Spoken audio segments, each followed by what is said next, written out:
focus on Liberia. Yeah. From Cape to Cape Palm,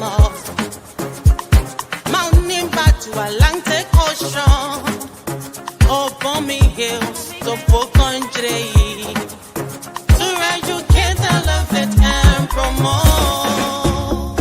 Yeah, focus on Liberia. For Liberia, Liberia. For Liberia, yeah. From Monday to Sunday. From Monday to Sunday. It's focus on Liberia.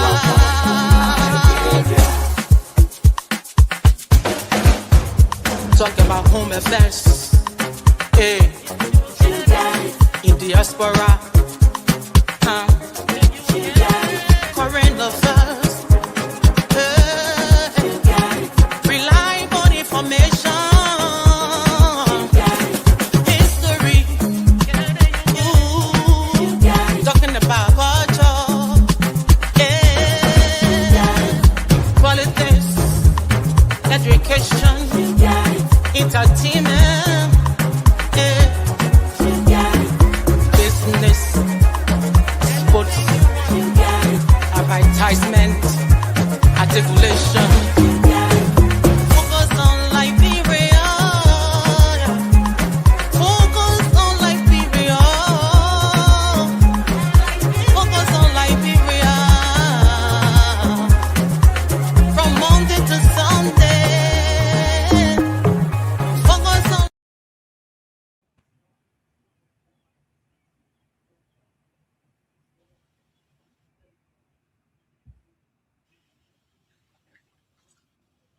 Hello, ladies and gentlemen. Welcome to Focus on Liberia. My name is Dr. Clarence Ara Pearson. I'm your host tonight, or I should say I'm your anchor, and we have 4 panelists here tonight to bring you this thought-provoking, very informative show tonight on the University of Liberia, from nation builder to a 21st century national university. What do we envision for Liberia with all of the ups and downs? Tonight, I have 3 distinguished guests, not guests, but panelists on here tonight. And I will begin with self-introduction with Dr. Williams. Thank you, Dr. Pearson, and it's great to be on the show to discuss Liberia as always, but more specifically to discuss the university. My name is Dr. George W. Williams, an educator, and I consider myself a lead proponent of what's called the Agenda for Liberia's Transformation. Of course, when we're talking the university and all of our institutions and where our country needs to go, transformation is the way. And so I'm happy to be here. All right, move on to our own brother Leo. Thank you, Dr. Pearson, and greetings to fellow panelists on here. Greetings to the audience on social media, Radio Land, everywhere you're listening in from. It's good to be here. My name is Leo Likbili Nupolu Johnson. I am the founder and chief empowerment officer of Empowerment Squared. Looking forward to the rest of the show. Thank you. Jimmy. Yes, gentlemen, it's a pleasure to be here with you all. This topic is near to my heart. I'm a vocational educator for many, many years, teaching various young men. We'll call them second chance opportunity for in areas for HVAC, air conditioning, electricity, and whatnot. This topic especially is dear to my heart because even though there may have been some missteps, but what is more important, where do we go from here? So this is key for me. Thank you, Jimmy. So look, ladies and gentlemen, look, all our viewers and listeners out there, welcome begin to focus on Liberia. Tonight, we're discussing the University of Liberia from nation builder to a 21st century national university. What do we envision? But before we get to what do we envision, we have to go at least around the history of the university. We got a couple of things we will be looking at tonight. I'm just going to show us some of the topics we're going to be covering tonight. We will be talking about why the Liberia's founder considered higher education essential to the survival of the republic itself. Did they, in fact, somebody will challenge that question where we'll get the panelists here to have that conversation. Another point we'll be looking at tonight is how much of Liberia's political, administrative, and professional establishment was historically shaped by the UL, the University of Liberia. Well, some will say, well, they didn't do much because our country is still in chaos, but that is a conversation to have. And then we have another question, number 3 tonight. Did the UL simply educate Liberia's political class, or did it become one of the principal incubators of political change? All right. Dr. Tipote will say something different. Bacchus Matthew will say something different. Even a family, one my family will have something else to say. But I mean, it's going to be open for conversation here tonight.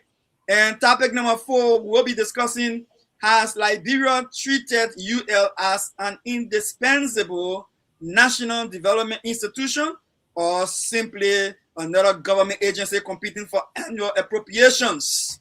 Does the US deserve any money, or no, it should struggle on its own and be left dilapidated?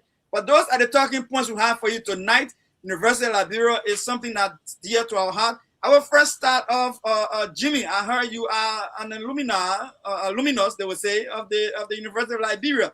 So let me begin with you, but start with this one.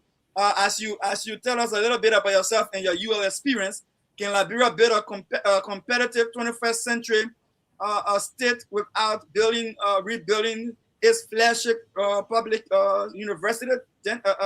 Jimmy, do you think that's possible? The flat answer is no.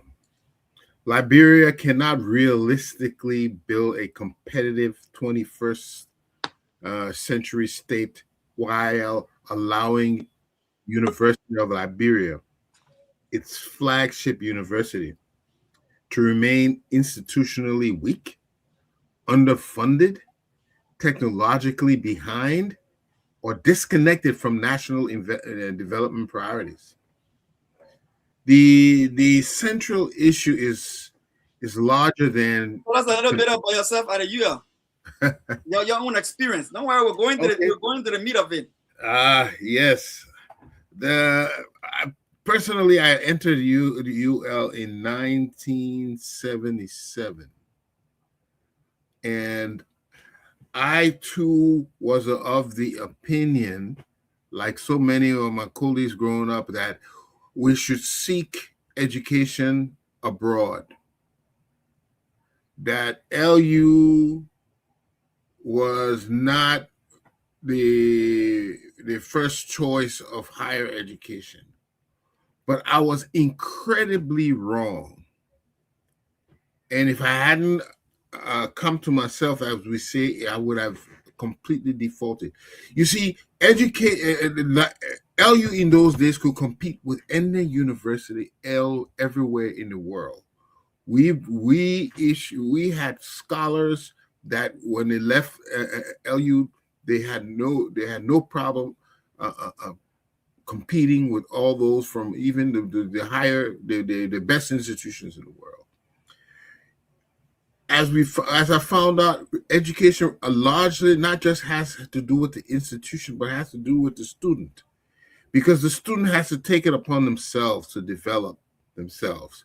They could that student could go to the best university and not get a good education. They're fooling around, and they can go to the worst in the university in the world and get a lot there by putting more time in the library, doing appropriate research, regardless of what the teachers were. So I had a terrible misconception, and it nearly cost me a lot. And I was very proud to finally have graduated from LU. I left LU several times, going abroad and coming back, and I didn't graduate until just before the war. 1990. You can imagine, from 77 to 1990. So yes, that is my sojourn in LU. I've seen a lot. We saw the progressives. We were in the vanguard. We were in the middle of the agitation before 1980, and then after 1980, when they raided the campus and all of that. So I got a lot of stories I could share with you, But because the topic tonight is how can we better LU, I will stick to that for now. Dr. Williams, let me come to you. Do you have any experience at the University of Liberia? If not, you can just give us your opinion on this focus for tonight. Can Liberia build a competitive 21st century state without rebuilding its flagship public university? Just a summary, if you may. So, like Jimmy, I say an absolute no. And how we treat and appreciate the university reflects how we see ourselves as a nation, as a government. But as far as my experience, I wouldn't be who I am today without my time at the university, whether it's public speaking, whether it's organizational engagement, academic.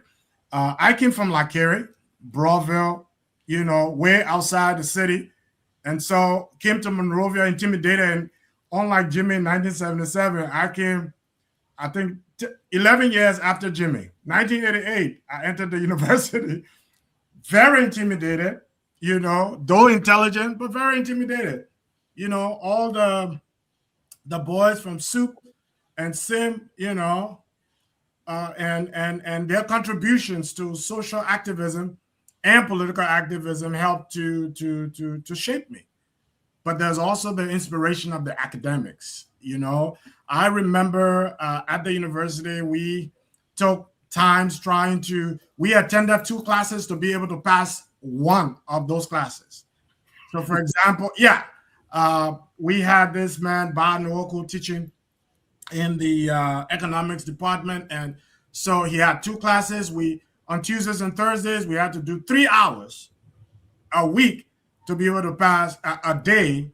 So 6 hours a week just to be able to pass the class. And so there's a lot we can talk about. I rose to become chairman of the Elections Commission at the University of Liberia.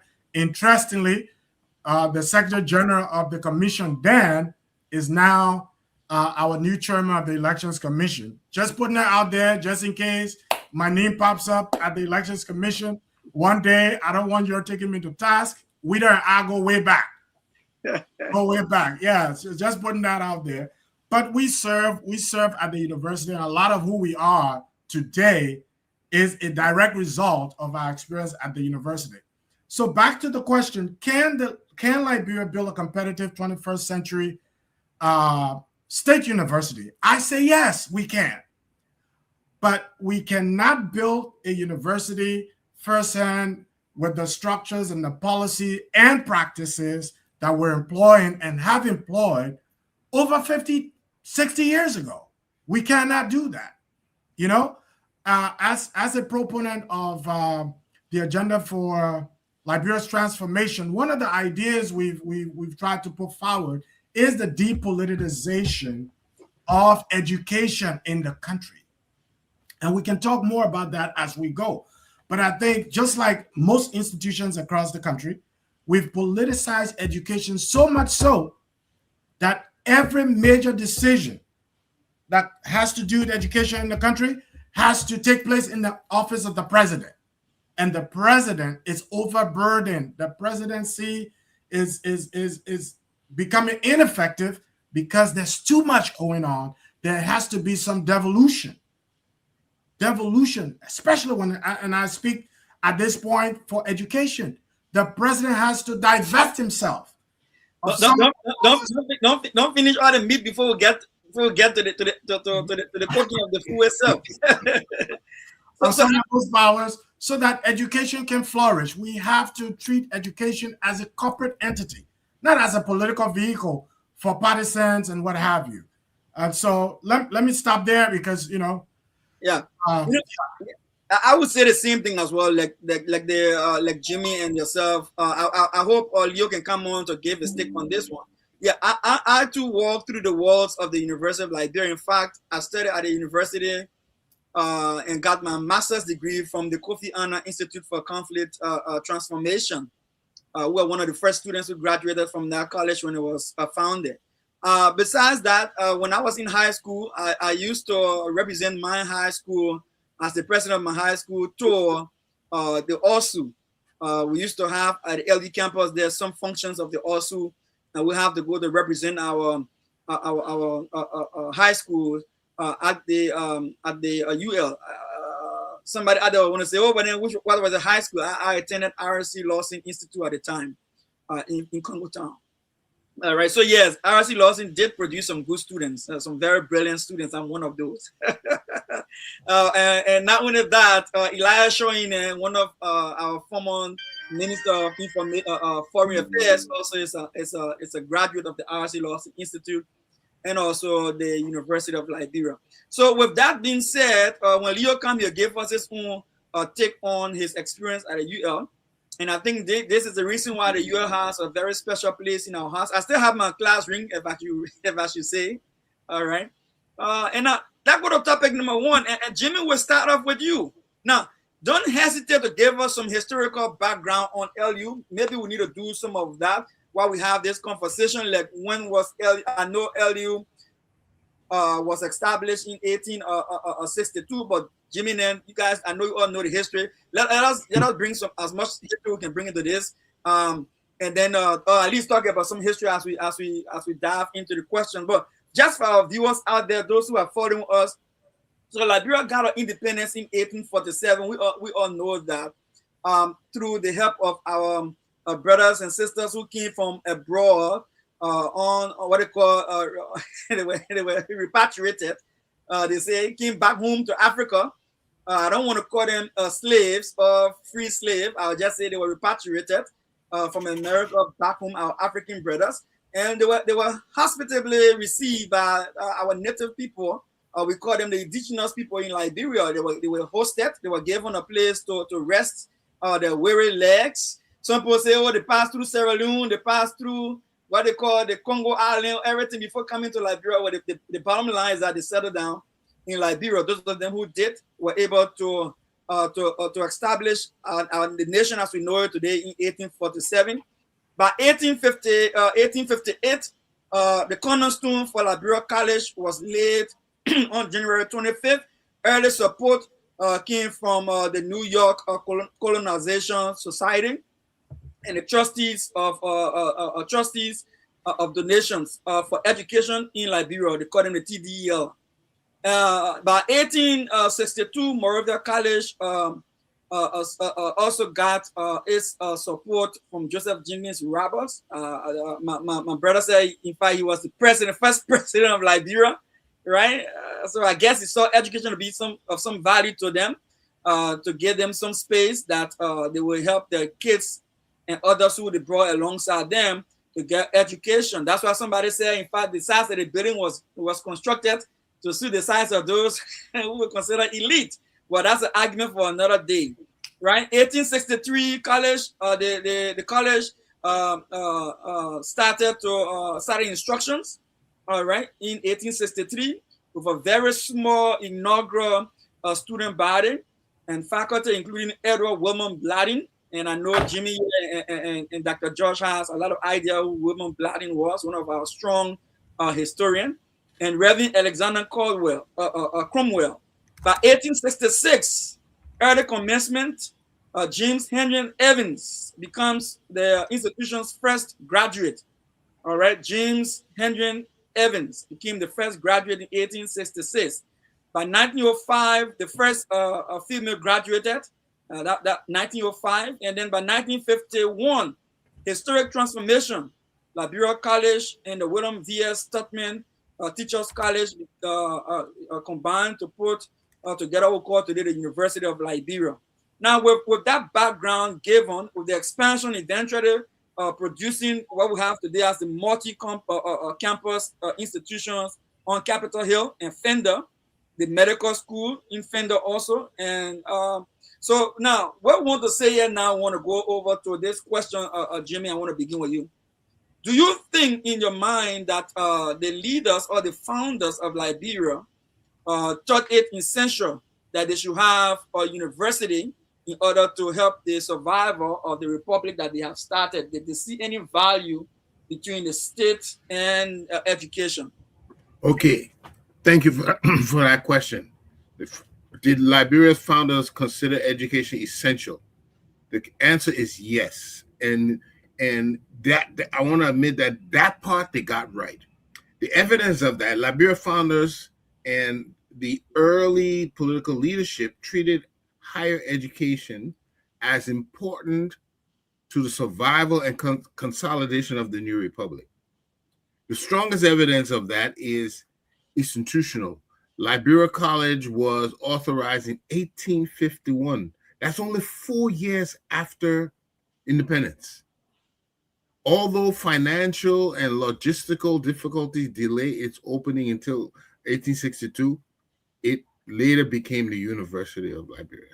So that means that the Liberia as a young state, they needed a cadre of capable staffing for the government, for courts, for churches, for diplomatic service, for other professions. Okay, so education, therefore, was not merely viewed as a personal advancement, but it was connected to state building and the preservation of the Republican government. However, an important distinction to make, is that the founders recognizes the strategic importance of higher education, but their conception of what higher education should produce was narrower than what Liberia ultimately needed. As we can see that, the curricula at the time of the Liberia College was liberal arts tradition, a 19th century, something patterned after 19th century American colleges. You see, a lot of this thing, they were influenced by where they came, hence they came. So it emphasized areas like languages, philosophy, mathematics, rhetoric, and humanities. And that helped people prepare for maybe law, education, theology, and public leadership. But Liberia urgently needed administrators and an educated political class. What they did not do enough was develop the ability to prepare the population for technical skills. That is, we had all the resources there. We needed to develop our ability to exploit our own resources, build our own infrastructures, and eventually electricity and all those other type of things that were going to be needed. They didn't see that. They saw it more as as how American 19th century universities built that. It was kind of, to me, I called it elitist, whereby you needed people who were ready to work with their hands and get in the bush and do something. So yes, it was important from almost day one, but it was taught in a way or presented in a way that were encouraging liberal arts instead of the hardcore skills that Liberia actually needed to get the resources out of the ground and produce, the kind of republic that would be prosperous later on. Thank you, Jimmy.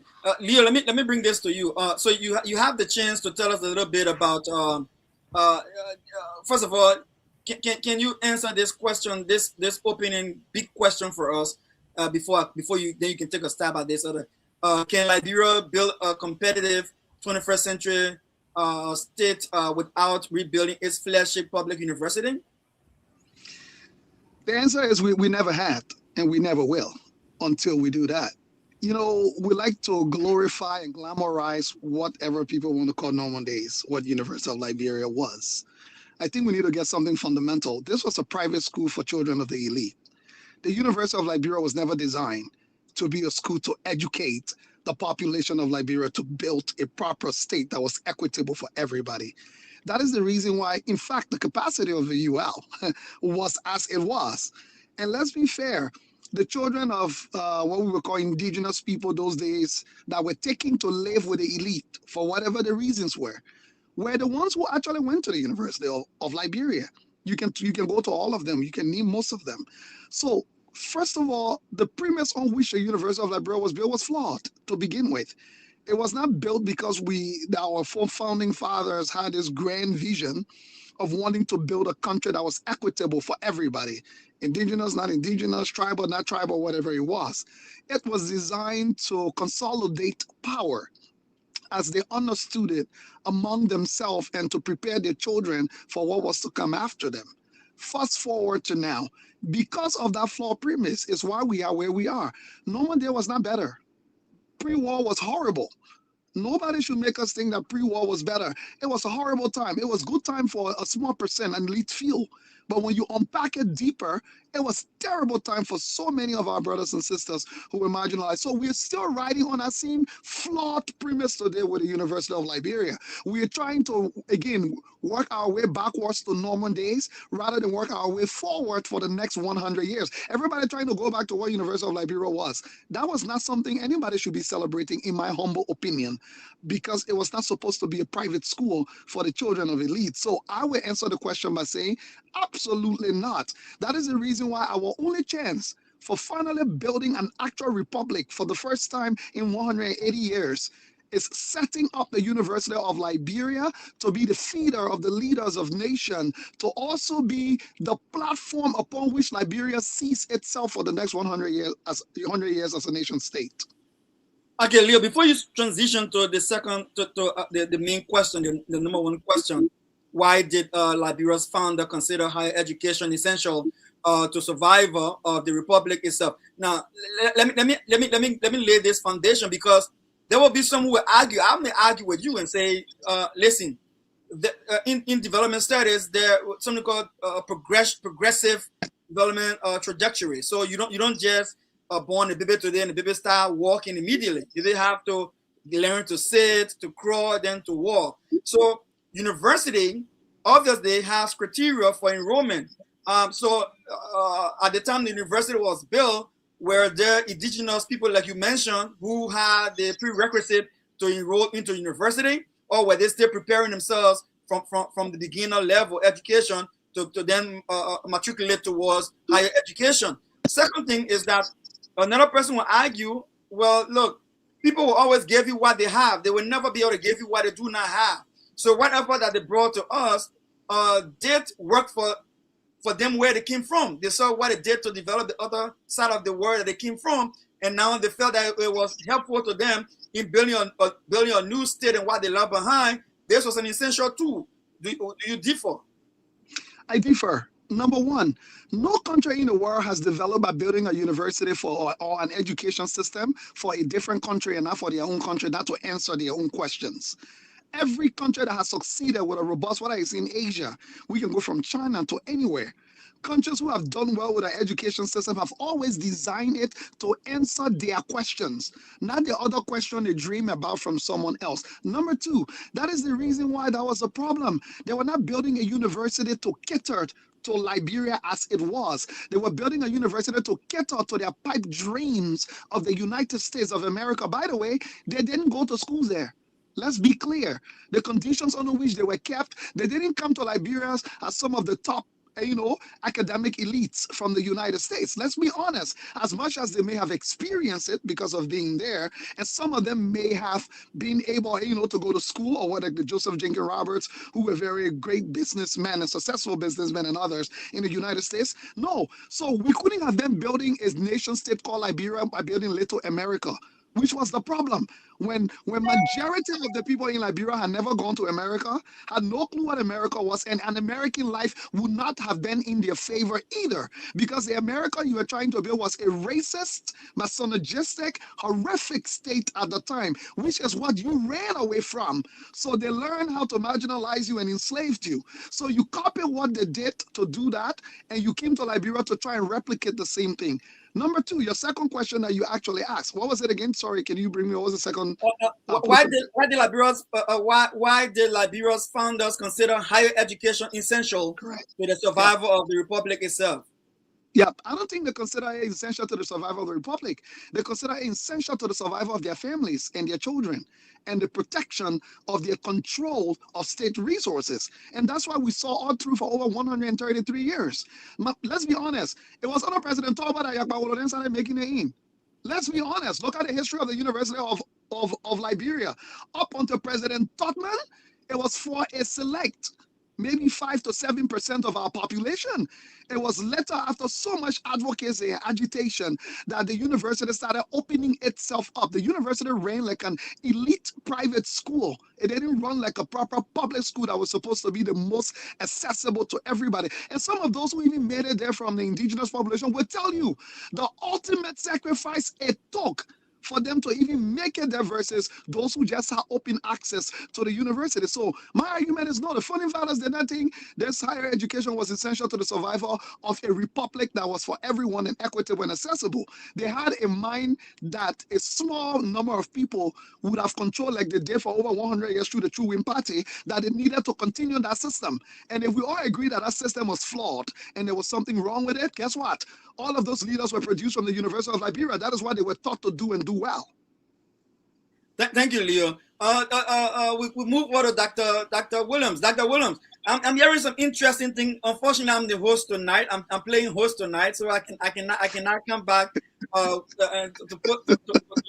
hold Leo strong on these points. But look, what I'm hearing from Leo, and you help me out with why you answer this question. What I'm hearing from Leo is that he felt that the whole concept behind building the University of Liberia was not essentially because they needed it to survive in building a strong republic. It was just to satisfy a selfish intention of an elite. In my mind, for me, I would think the father even thought that University of Liberia at the time was for the elite. It means it had a better quality in my head. I also thinking when he says, the guys who ran it or who opened it did not even have the kind of quality education that he would have expected. Then I'm worried. Then what was Wilman Blading, who was Joseph Jenkins Roberts, who they say was a pillow between education and the state, running the state, and a sound one at that made Liberia to stand up in a total colonial dominant space and held up Liberia as a sovereign country. Let me hear you answer this question if education does not play a role. So fundamentally, the settlers, when they came in, one pillar of the infrastructure they set up was higher education, and higher education came in, and education generally came in two forms. What I precede my comments firstly by saying, when we discuss history, we have to discuss history being fair to the players and characters of history. We have to discuss history in context. We cannot use our impressions and judgment of today to measure the wisdom of those of the past and the circumstances they had to deal with. Let's go back, and I like to go back first with Jimmy's point, then I'll come to Leo's point. To Jimmy's point, the composition of those who came into the country, when we're looking at and discussing the whole idea of liberal arts and governance, and you talked about technical education as well, I will say this much to you, that those who came early in the founding of the state, yes, there were a group of them who were like the Blightings, who were more concentrated in the liberal arts, but there were also those like Lakeri, who came in, and theology, most of them were reverends. So they set up churches, and those churches transitioned into theological trainings. There was the CWA that started off as a seminary. Yeah, Reverend Lakeri came over. He too established Lakeri in Broadville in by 1908. And of course, those schools combined theological education along with vocational technical training. At the time, for many of us who aren't aware, Liberia was highly an agrarian society. We were producing more coffee and cocoa than our neighbors, Ghana and Ivory Coast, then. But as time went by, things changed. How did this change? That brings me to the point of Leo. Granted, and I agree, that the university wasn't set up, the vision hadn't been hashed in terms of the country they wanted. Yeah, where freed former slaves coming, setting up a country, and focus on ensuring that the state, as they call it then, narrowed down to just the confines of Monrovia and its environs, to include the settlements. That segment, today we call it Monrovia, basically, to include the Carisburg and all those places, Arlington, Broadville, that segment of the country thrived. And for them, thriving meant there was stability, schools were going on, the operations of governance was set up. There was no vision like we have today, and compelled by the growing expansion of governance structures and vision. By then it was very narrow. The current state of the university, in terms of the size that was constructed, was aligned closely to the population. Liberia's population was pretty small. I grew up in a Liberia where our population was not more than 2 million people. Monrovia wasn't as populated as it is today. And so the explosion, population explosion we're experiencing today and at the university, they didn't have it then. They did not have it then. So they could not build a world-class university in the 1800s that will cater to 2 million people, where you have overflowing classrooms no, that couldn't happen then. The vision was, and that is why states have always evolved. And as it evolved, what I will agree with is that as the state has evolved, we haven't kept up reviewing and reforming our institutions. And so we're left behind. Again, just July 26th, I did a July 26th reflection. And my point was simple. We cannot build a state in the 21st century driving a defective governance vehicle as we're doing. We have not reformed our state infrastructure, our governance infrastructure in decades since the war. Not much has changed in terms of how we run our state. And so it is reflected in how our institutions are run, especially the entire education sector, the health sector. Every sector of our society is affected by the defectiveness of our governance structure. And so the UL, as we see it today, is in no way responsive to the needs of the country, because we've not sat back and inquired from ourselves, what kind of university do we want? What structures are essential to ensuring that we engender the quality of education we need for our country? We haven't sat back. We keep doing this. We've continued to do the things we've done for centuries. Well, at least for decades. Let me go back and correct that. For decades, we've not sat back to reform. And so reform is essential. I am not going to judge the people and the leadership of 1950s. And when it comes to leadership, also in education, especially, and maybe at all levels of government, at all levels, Joseph Jenkins Roberts was one of the first leaders of the colony. Once he transitioned from the presidency, leaders at the time felt he was qualified to lead the university. And so he became the first president.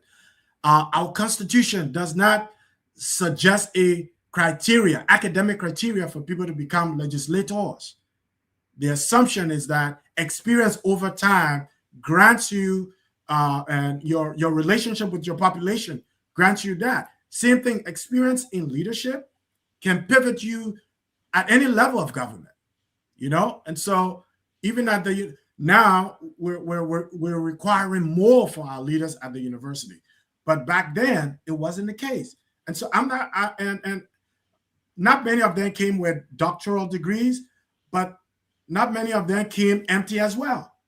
They were sound leaders, great experience, who came along and set up those institutions.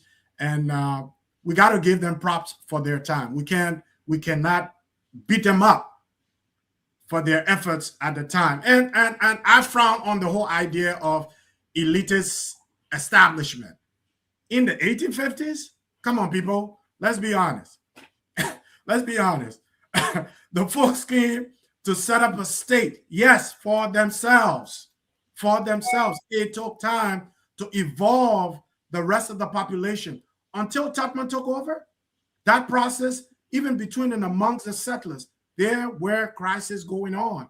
There was hardly space for indigenous people to enter. But what do you say about the likes of Detroit? I mean, yes, there were minorities in there, but what do we say about, many others like him who too accessed the process and the system and was able to represent the country at many different levels, Thank you, Dr. Williams. Many will argue, and I will just give my 1 cent comment on this topic before we move to the next one. Many will argue that nation building is progressive. Is progressive. It takes step by step to get through. So let me put it this way. When you think about how Liberia was founded as a nation, it was not a group of guys who were deciding to go to that spot called Liberia today and just form a nation. In fact, that was not the first place that they landed from history. All right. I understand even they left from Sierra Leone before coming to Liberia based on the kind of difficulties that they had there and the challenges that they were going through there. They sought for a better place to be. And while they were in Liberia, what we call Liberia today, there was no intention to begin a state like a republic, but there were other circumstances that necessitated them to advocate for becoming a state, to protect the very lands that were being encroached upon by the colonial expansion at the time by the French and the British, right? So there were things that necessitated those. And when it comes to education, it is also understood that they're coming to Africa.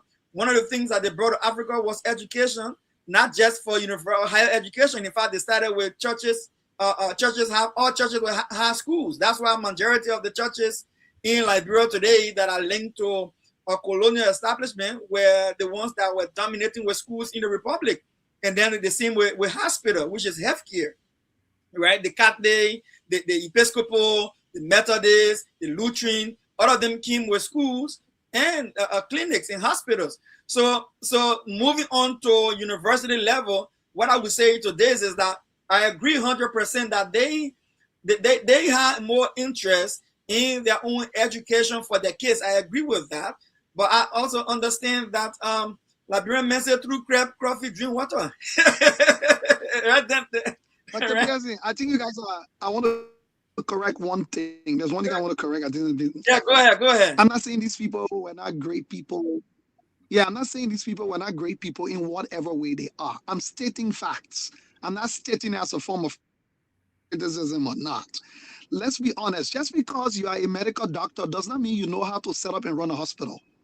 Let's not do false. And by the way, in the 1800s, yes, there were elitist societies that were photocopied. And in Liberia, it was a complex system. The university was not an isolation.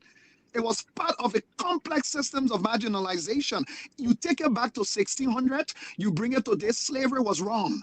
It doesn't matter which era you put it in.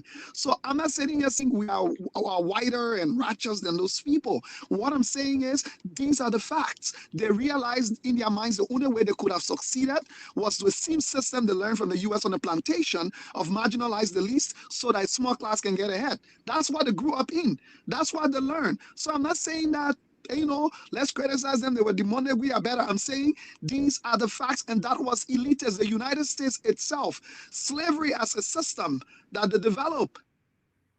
That's what I think about. And to a large extent, some of this were replicated in Liberia as a complex system from governance to education as to who was seen as fit to go to access education and who wasn't. You talk about Detroit and others. These were later, and that was after tremendous fight.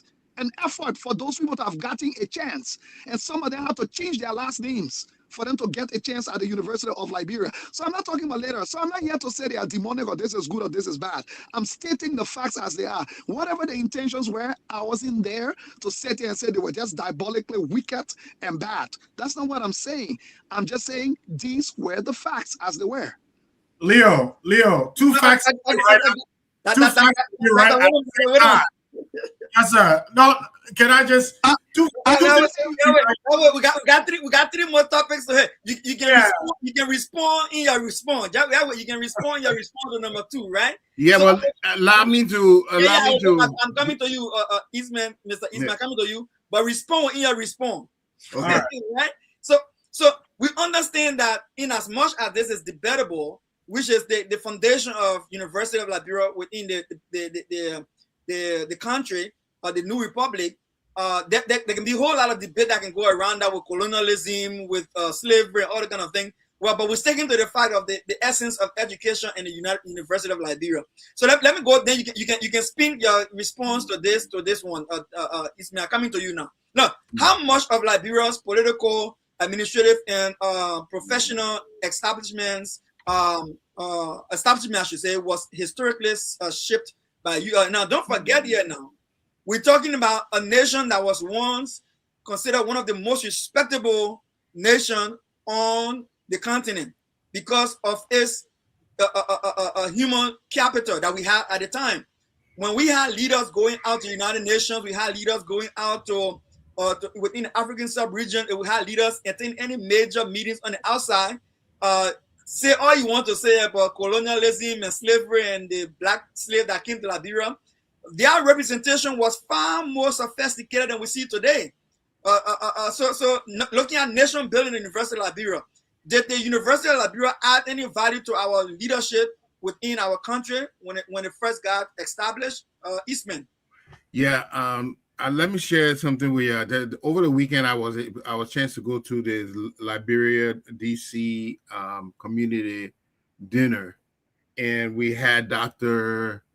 Patrick Burroughs speaking at the, and he told me when those guys were bold enough in 1847 to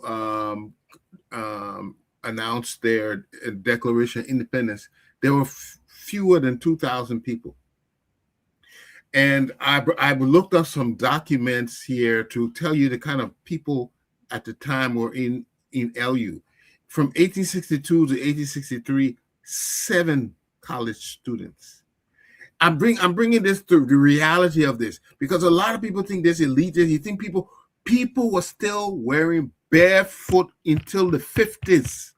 There was not a big economic difference. Yeah. People think that they're looking at the later 70s and thinking the economic difference. But in the 50s, our parents were still wearing barefoot to go to school. There was not a huge economic difference. Who's parents? Huh? I'm telling you the majority of the people. There were few, but you can put a count on one hand. But the majority of the people, settler, indigenous, were still wearing barefoot.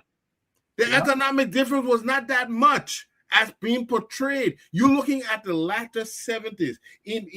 From 1866 to 1902, 10 college degrees were awarded.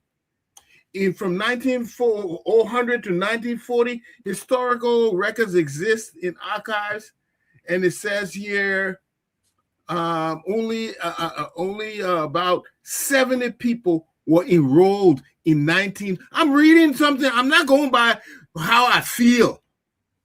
This is not my emotion because I hear a lot of that, but they don't. The true picture, the economic difference between people were not that much until we started seeing those later in the 70s and whatnot. Good point, Everybody was poor. Good point, Jimmy. So pivot to question number 2, Jimmy. Good point. Pivot to question number 2. How much? So how did the university impact leadership in the country in those early days? Did we have quality leaders compared to now? If you remember, I would just give Tubman for an example. If you remember President V.S. Tubman, that man did not have a university education. No, he did not. And he was the president for years. He did not have a university education. So yes, there were some that had it, but a large amount of our people went to what we call a apprenticeship. Exactly. That's how they got their education. I was narrated to when you had an 8th grade education back then, you were considered highly educated. That's true. I don't know why people have this impression that these people were so high up. They were not high up. An 8th grade education was a bookman those days. A bookman. We were struggling to make things work. Yeah, there were some things I myself criticized and critique, but to think that there was such a vast difference between the haves and the haves not, that's how I look at it, is erroneous. And we need to circle back now and design LU for the Liberia that it needs to promote. The Liberia that it needs to produce. Keep that for later. Did Okay. LU help produce quality leaders in our country? Well, like I said, we did see one or two from there, but one or two graduates from there, but the majority of the people didn't go to LU. All right, that's a good point. They did not. Yeah, Dr. Williams, let me come to you with this question. Why you answer this question? I have, like Jim was reading up there, I have some notes in front of me where they said UL back in the day produced quality teachers, administrators, lawyers, diplomats, political leaders, and other professionals. Do you hold that view that the quality of education back then was that high that we had stronger leadership as compared to now? Most definitely. It's inarguable. When we entered the university in the 80s, late 80s, the standard was so high. We had, I came from Liberia, can be considered one of the best schools in the country. And I tell you, the university and the standards at the university was pretty high. As far as leadership is concerned, the university, in all fairness to it, even as we speak, the quality of leaders coming out of the university now aren't, in terms of standards, aren't as high as those who came out of the university in the years gone by. And why is that the thing? Why is that? Let's make that comparison. Why is that? There are many reasons. There's many reasons. Standards have fallen. Standards have fallen. Why? Well, standards have fallen, and we'll come back to it. It's about government's commitment to the process. How? Primary amongst the factors will be the overpopulation that we're experiencing today. There's an overpopulation of the university. Instructors aren't giving their best because they're having to take on loads that they cannot ordinarily carry. You cannot have one. In terms of supervision, mentorship, and all of that in the process of education. All of that, but just the instructional process, the teacher-student ratio at the university is around 75-1. In what world does that exist? In what world? So effectiveness, quality instruction cannot happen at the university with that ratio. So one, the university is overpopulated.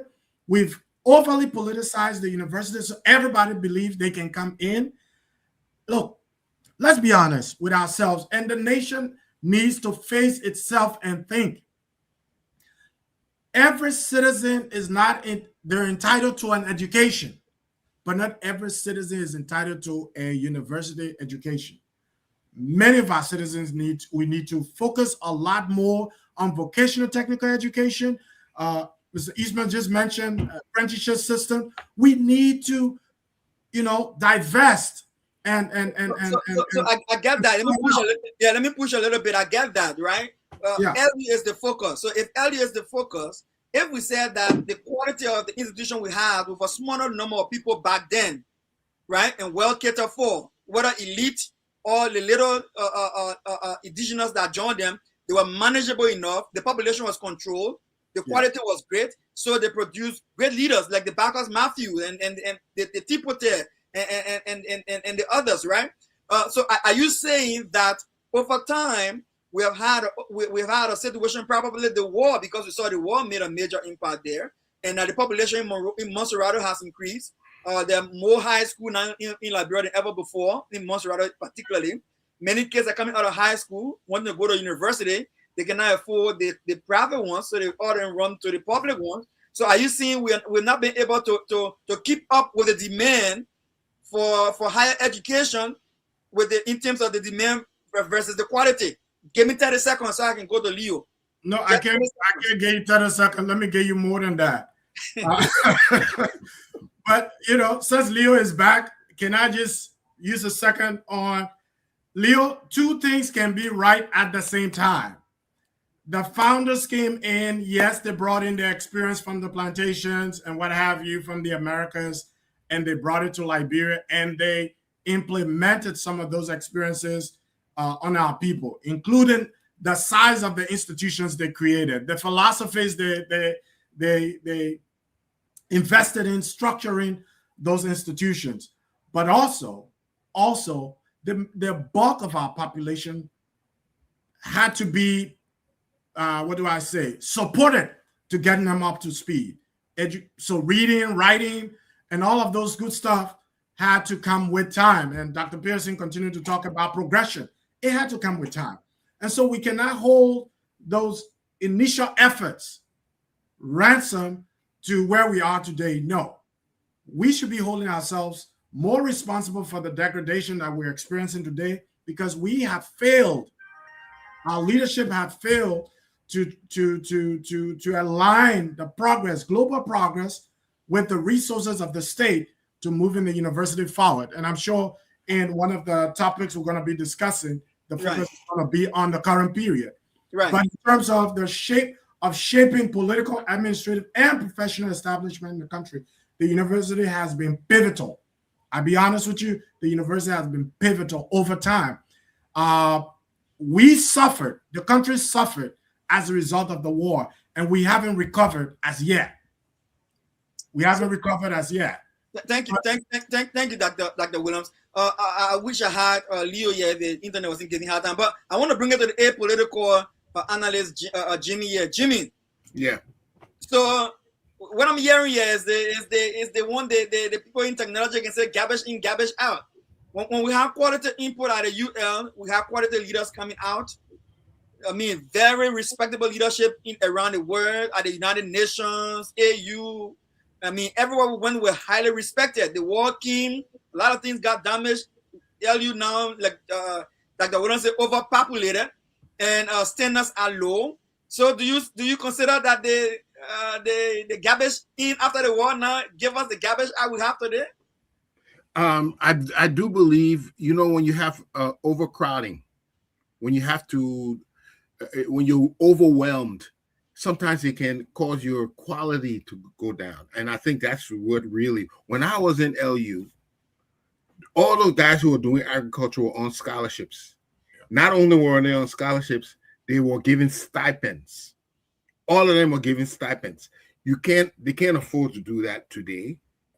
Every one of those guys, they were bused to school, bused to and fro and everything.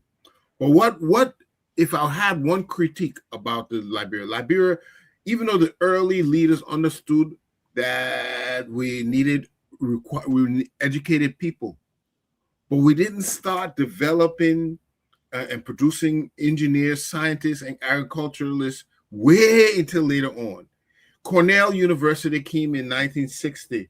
They did a research program on the university there, and they found out that there's no research program. Let's be honest with it. There was no research program. Jimmy will get to that when it comes to the aspect of how we can make it better. But Leo, let me come to you on the second point here. Now, we're talking about the university producing leaders. There's this mindset that the early UL we had before the war had a fewer number of people like you yourself argue was just for its few elite group. So the quality that came out of there would produce better leaders. Now, after the war, we see an overcrowding, neglected UL. And now we see the kind of leaders that we have today. Evident of the kind of results we're getting from government and governance. What is your take on that? I think, first of all, the University of Liberia is supposed to be shut down and turned into a technical college, period. It does not have the pedigree today to have a university status, period. There's no university in the world that I know people can poo-poo in plastic bag and throw it down Jalatan. There's no university that I know where it rains, you can't have classes. And by the way, Ben, that since I was 9 years old, every year they say they're improving on it, you cannot improve. There's no university I know where the professors, there is no published research for any professor. There's no university that I know about in the world. I'm not talking about in the West, even in Africa. So let me say it to you today. Absolutely. And by the way, nobody is saying UL was not a good school before the war. That is not my argument. And I agree with our panelists that UL produced some great leaders, some astute leaders by any measure, globally, by the way. Any measure would be among some top educated people the University of Liberia produced. All I'm saying is it was not meant for everybody. It was designed for the elite. And yes, there was an elite society in Liberia as far as the 1800s. That is the reason why Joseph Jingin Robert the Barclays, they own half of Liberia till today's date. Government still paying rent to them in their houses. People say it was the late 60s and 70s. Half of Liberia, half of Monrovia. You didn't say Monrovia, you say Liberia. Leo, you said Monrovia. Was Liberia. You say Liberia. That's what you said. Monrovia was Liberia. But Monrovia was Liberia. There was nothing else beyond Monrovia. The time we're talking about, there was nothing else.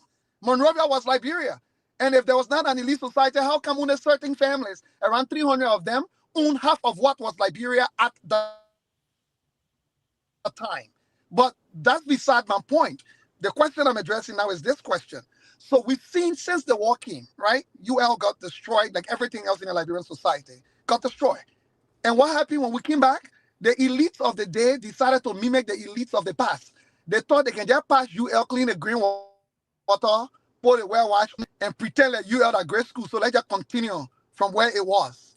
And that's why they've done the greatest disservice. So you are remaining open and functioning under the current status that is functioning is the greatest wickedness anybody can do to a young Liberian, lying to them that they are getting quality education from a school where they don't have bathrooms, from a school where the professors can barely afford the quality of access to the type of education and research that they need, to a school where we don't have Turnitin to even check students' writing, to a school, and we continue to push it. Why we keep lying to ourselves? Our leaders since the war, post-war, since the war, coming forward, let's talk reality. UL right now, when we talk about UL, we should be unveiling Africa's first ever energy net zero university campus. And you know the funny thing, right, Dr. We'll come to that. We'll come to that, Leo. That's the future. Dr. PSC, why you can't do it now? Why you can't do it now? Why not now? No. I mean, on the panel, the conversation we're having, we'll come to that, and we'll look at what the future should be like. We'll look at what the future. Oh no, sorry, Dan. Let me end my point on your question.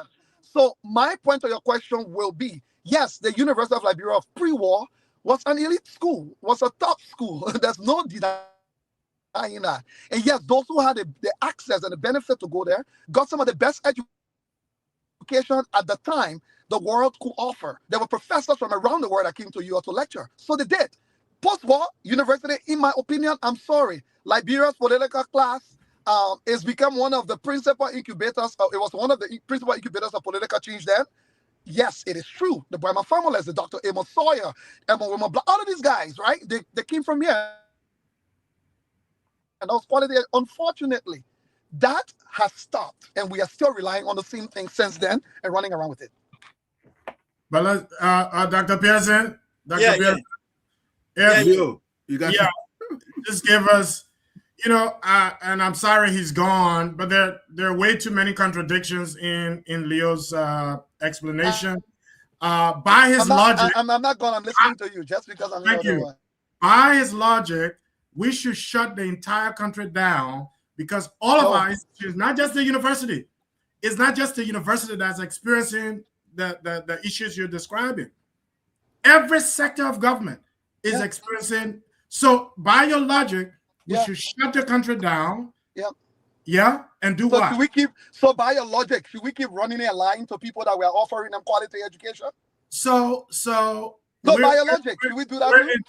We're entitled to our opinions about what's subsistent, but the likes of us who are beneficiaries of the system. No, you ask your question. And I'm answering you. The likes of us who are beneficiaries of the post-election process. I graduated from the University in 98 to be exact. All right? And I consider myself a proud product. I consider myself an exemplary product of the university. But that's not the question. The question is, should we continue with the way it is? Can things are we where we ought to be? No. But can we improve what's existing? Yes, we can. No, And- I and think we're- should we continue and- with the way it is? and we'll get there the next step, right? But again, this is what I would say to this. I strongly believe that yes, the UL has been pivotal in our political, administrative, and professional establishment. In fact, Liberia was one of the come-to countries in Africa when you wanted to come and learn about governance and leadership, right? I'm not saying all of that, yeah. Right, and we were one of those who were caught upon when we're discussing major governance issue when President Toybo, President Tuckman went out there, Edmund Wilmot Bladden went out there, even to Sierra Leone. Up to now, Edmund Wilmot Bladden has a statue in Freetown, right? He doesn't even have one in Liberia, he has one in Freetown, right? Very, very respectable character there. You would think that he's more Freetown than he more how do you call it, Sierra Leone than he's a Liberian, so to speak. But again, I would say that I think somewhere along the way we missed our way, and that was as a result of the civil crisis. And then I think the rebuilding process is not going well in our infrastructure, governance structure, political structure, administrative structure, because we failed to build that institution that's supposed to give us the product to do the right thing when we go out there to lead. Gafuan, he's from UL. Samuel Twe from UL. Amara. Right? Amara Kone from UL. President Boyka from UL. Almost everybody you name in Liberia, almost all of them in government, majority of them are from the University of Liberia. Right? So it's when it goes to say that, yes, it proved right yesterday that the quality we had in LU provided the quality of leadership we got. And today, after the war, we refuse to see that is true, that we need quality at the University of Liberia, like other of us are saying, to give us the quality in society that we're looking for leadership and for change. Right? Let's go to the next question. But can I add to something you just said? Yes. There's where you can educate some people to take positions. Okay, I'm educating you to be an administrator somewhere. I'm educating you to go to be a teacher or to go be a politician somewhere, minister, whatever. That is one way you can gear your university education. But when you have to educate people to produce, to invent, to manufacture, to farm, to engineer, it's a completely different approach. And this is why I'm trying to understand: it is not the fact that they were catering to only one or two people in Monrovia, but they did not see the vision of that the whole entire country had to be addressed by this one institution. So you cannot prepare people for positions. You have to prepare people to be creative, to go out there and develop the entire nation. That is how LU had to prepare people. And they lost somewhere along the line. In fact, that is why they created BWI. BWI was created to address just that issue. And to today, it was created in the early 1920s, honey? So if I don't remember when BWI was founded, it was a long time ago, and that was created. So the direction that they have taken LU, it's not we just see a whole lot of politicians being produced and all of that, but builders, nation builders, it's where we're missing, and that is that you said we'll do that later on, and that is the future we need to look at. And that's a good point.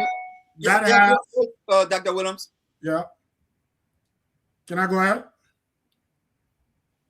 Go ahead, Dr. Williams. Go ahead. Yeah, to your point, Mr. Eastman, the whole idea of producing politicians and lawyers has historical significance. A lot of those who came, there were issues of land ownership, property ownership, court-related cases. And so the liberal arts was the focus for a lot of those folks. And over time, we spent more time. Not many administrators came on board with a vision to transform our curricula in ways that will expand the conversation beyond the politics and the economics. So much so that even up to the likes of Chuchu Horton and Tokwana Tipote coming on board, the Emasaya, is still focused, narrowly focused on politics and a little bit of the economics.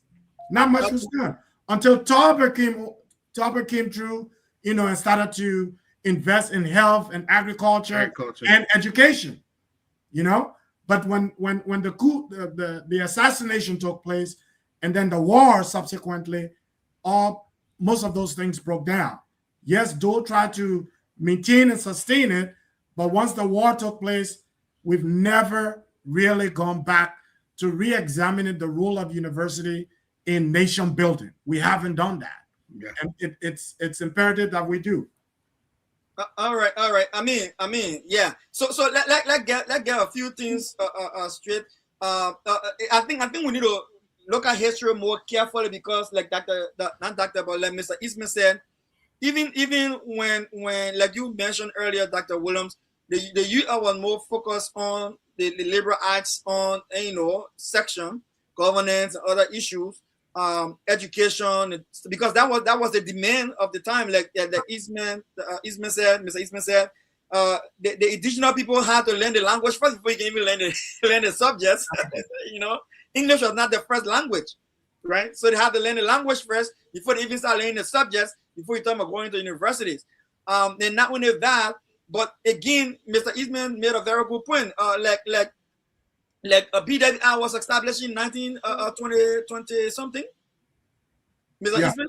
29, I believe. Yeah, 1929, right? Then we have Race Institute also was established in 1887, right?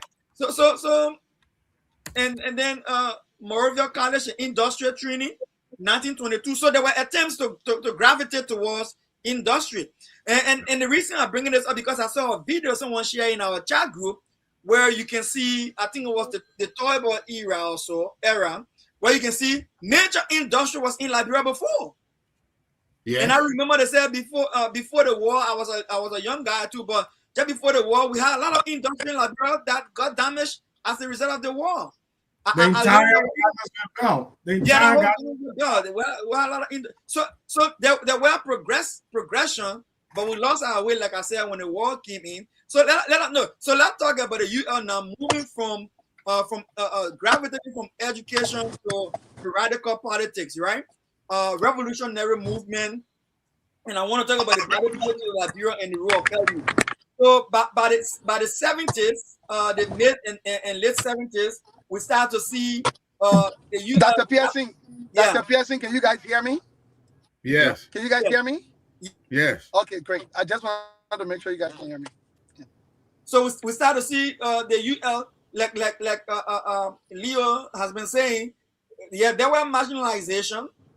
There was some indifference between the indigenous and the so-called, like he put it, the elite people. So yes, people started to get more radical, and then the US started to take a different shift. So I want us to discuss that UL as opposed to the earlier imagination of UL that has to do with creating building leaders, but it became more political. So now we see the legs of the power, we see the legs of the Moja in the 70s. Now my question here is this, right? Whether it's the rest riot, the coup from a single party to the multi-party system, the transition of the UL, all right, to politics, to political movements, to political consciousness, to civic debate, to social mobilization. Did the US simply educate Liberia's political class, or did it become one of the principal incubator of political change? That's an interesting question. I can remember being on the campus, and there was always a lot of political debate. And my position was, even though the reforms of socialism, I thought many tenements of socialism were healthy, were good, that good to be implemented. I knew there was a stigma to when you want to call themselves a socialist. That means you're aligned with the socialist bloc at the time. So you get involved in politics. It wasn't an economic issue anymore. It became a political issue. And these discussions went on. But your question, did we miss the boat? Because what Liberia needed were all that political dissension and awakening. What about the agriculture? What about the infrastructure development in the country? All that thing that really need to be addressed was not as important those days. We started getting into it late, and even though it was introduced in 1929, the focus has always been, and maybe Leo and Dr. Williams can answer, the focus has always been the politics, not the nitty-gritty of actually building the country itself. And I think we're not sincere if we're going to what we see today going on. So some people riding big $500,000 cars, $200,000 car, and then there's no road. This is what that leads to. You have to develop the country, the infrastructure, and not just focus on the politics where one person is riding a $100,000 car and there's no road to ride on. I think that is where we missed the boat somewhere along there, and nobody's talking about it. And I think that's we'll deceive ourselves if we don't really talk about that. Yep. But Jimmy, you did not touch the main topic. What was the transition from academics to politics and political consciousness and movement? Was it necessary at the time? I think it is necessary. Your political social man is a political social being. You cannot divorce him from that. But to put emphasis on that and rather his ability to feed himself, his ability to progress and improve his environment. If you put more emphasis on that, then you miss the boat. You will be dependent. You see, when you declare independence, it's not just political independence you should be looking at. You need to look at your physical independence, your economic independence, your ability to produce your own food, your ability to produce the clothes you wear, your ability to farm your own lands. That is the real independence. Simply having this political independence is not sufficient. All right, thank you, Mr. Eastman. Dr. Williams, some would argue that at the time we're talking about, our parents did not worry about food, they did not worry about car roll, they did not worry about sleeping place, they did not worry about nothing, because for them, life was not as difficult as it is today, despite all of the so-called advancement we've made. People were comfortable to some extent. So then what gave rise to the political movement? Was it just a few country boys, I'll put it that way, country boys trying to get part of the elite cake? So Liberia had evolved over time. We had evolved over time. You had the likes of the Backers, Matthews, Emma Sawyers, and all of these young men from indigenous backgrounds who had transitioned to the U.S., traveled through the university, went on to the U.S. and other places, gained some new ideologies, came back home, and saw that their society wasn't as equitable as other societies were, and needed and felt there was absolute need for change. Now, Neil Postman wrote a book called The Teaching as a subversive activity. And so when many of these young intellectuals, indigenous intellectuals, will come back and jump into the classroom, they merely didn't go into the classroom with an academic focus. They combine academic focus with activism and challenge. And that's what the university is supposed to do. The university is supposed to transform citizens into active participants in their nation building process. All right. And whether that unfolds as activism, unfolds as inventors, unfolds as innovators, that's what it should be. And so by the 70s, we saw a dynamism in the classrooms of the University of Liberia, whereas many young people, many cadres will gravitate towards these young intellectuals, the Sawyers, the Tipotes, and others like them into activism. But I'll say again that two things can be right at the same time.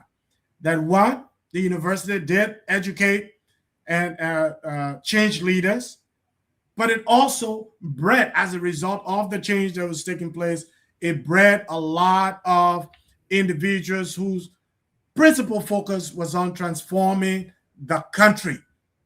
The efforts was not just on leadership at the university, whether academic or not, but also transforming the social strata of the country, ensuring that it was more equitable. And so the university over time and even now ought to remain an institution that does both of those. Leo, you might want to mute. Yeah, I Leo. want to jump in. Your line is very bad, and you're driving. We don't want to put you in any danger. You sure you okay? Oh, sorry. Sorry, yeah. And so yes, Leo, I say you are driving your okay, thank you. So yeah, I got your point. So let me put it this way. The fact that I would have loved to have Leo at this point, because Leo is the one who argued initially that there were a lot of injustices in the society, a lot of inequities. So he would have been the best person to comment on whether the UL transitioning into political consciousness and a social movement for change, whether it was necessary or not, and what did that change produce. But since he's not here, Jimmy, did that political shift in the UL produce the result that they wanted, or did they get they would just get the bad end of the deal?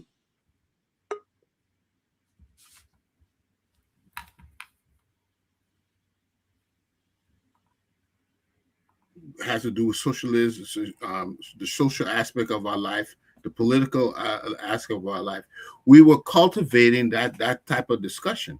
Had the university expanded its outlook into the sciences, into other vocational needs of the country, it wouldn't have been that focused on the politics of the day. Jimmy, let me just push back. Let me push back a little bit. At the time we're talking about in the 70s, we had KRTTR, we had RICS, we had BWR. So there were other. So why are you seeing a background master didn't have carpentry in LU? They didn't have going to politics. The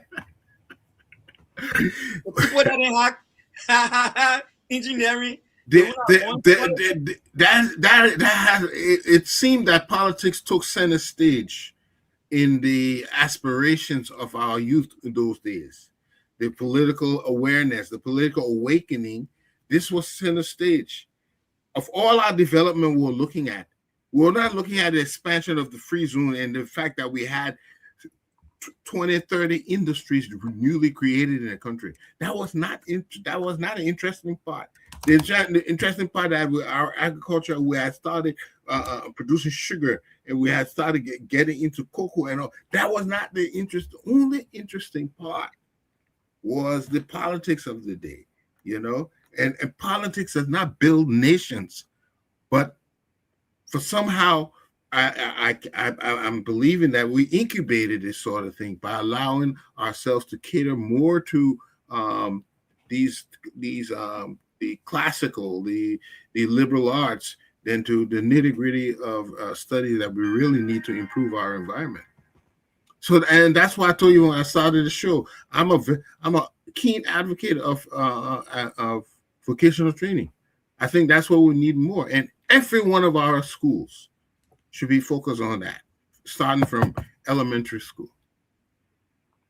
Okay, thank you, Jimmy. Just so you know, I disagree that if we had civil engineering, if we had how you call it, what you call it, any maybe medical school, whatever are the case in LU at the time. Tipo then.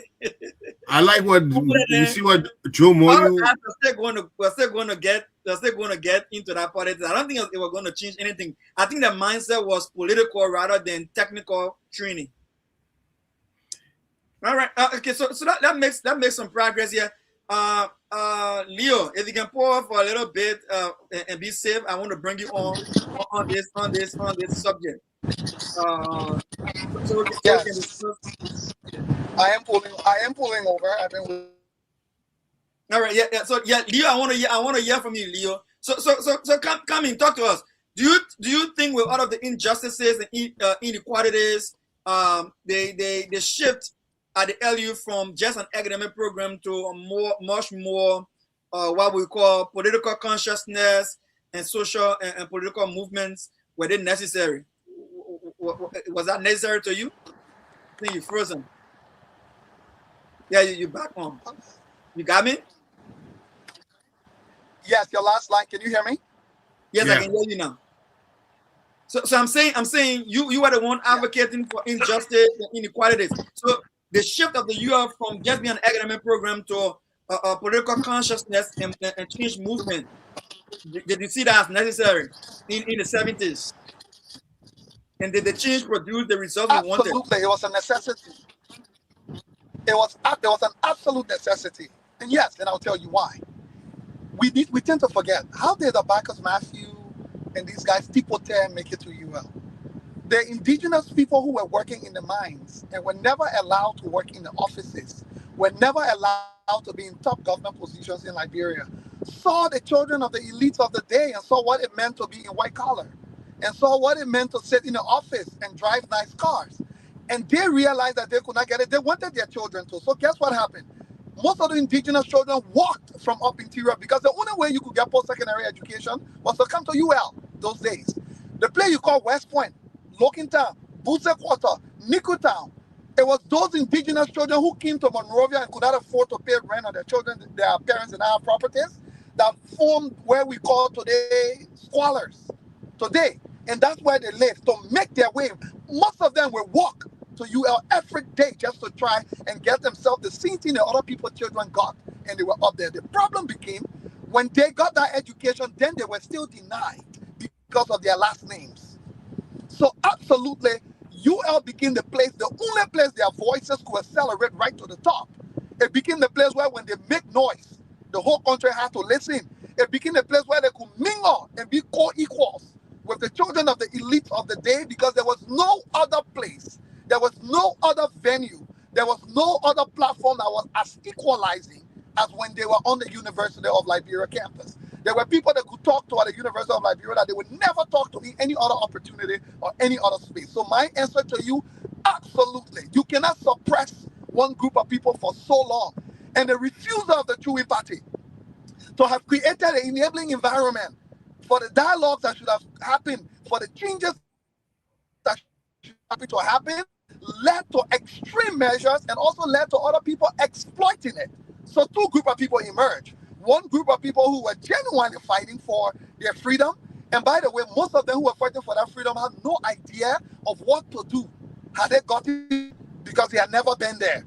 And then there were the other group of people who also exploited it, saw that the situation was right, and exploited it. So in my opinion, there was no other way that could have been done. Every other way that tried became impossible. So unfortunately, the university produced people and produced the right environment to have led us to where we ended up today. Just one more pushback, because I know you're driving, so you can hit the road again. Did their intention produce the desired results?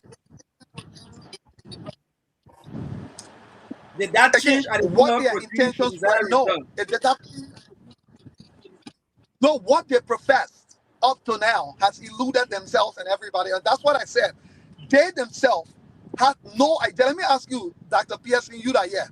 When they say you're hungry, the doctor tests you and says, my man, you are 3 hours away from dying if you don't eat food. You will die in 3 hours. What is your desired result? Isn't it that you don't die? What is your first immediate outcome? Is that you don't die. So if you have to eat grass, you eat grass so that you live, and then you tell yourself, we'll deal with the other one. So these guys were at a point suppressed, denied for so long that none of them thought through what they were professing they wanted. They never thought through what the possibilities were, and in the process injured themselves. And that's what education without experience does. So yes, none of them have been able to achieve what they profess that they were fighting for, unfortunately, because they were fighting only for survival, thinking that surviving was enough for them to have designed and get to where they wanted to actually get. One more quick point, because I know when you hit the road again, we'll take it time before I bring it on again, because if you have one more quick point. So even though they did not yield the desired results when you switch from just academics to public political consciousness and social movement, now that they did not yield the desired results, have they been able to convert that energy into the next generation after the post-war situation? To get the result that they did not get? Absolutely Why? Why is we are looking for anymore. Those results are irrelevant. What those guys were talking about in the 60s and 70s. No, they have not been able to. And that is the mistake I think a lot of them have been making. When I say everybody wants to develop the country back to normal days, that's some of the things I'm actually talking about. People are still talking about the progressive ideas from the 60s. I'm sorry. It's irrelevant in this current iteration of our world, not just Liberia in a small context. So in my opinion, this is where those are agitating. Why is that, Leo? Why is that? Number one, the position of the geopolitical players have changed that were influencing what, for example, we talk about socialism, right? Those days, socialism was on the rise. Some from the Moja, and to all of these movements, they were influenced by Mao Zedong, and all of these socialist policies or whatever. That's great.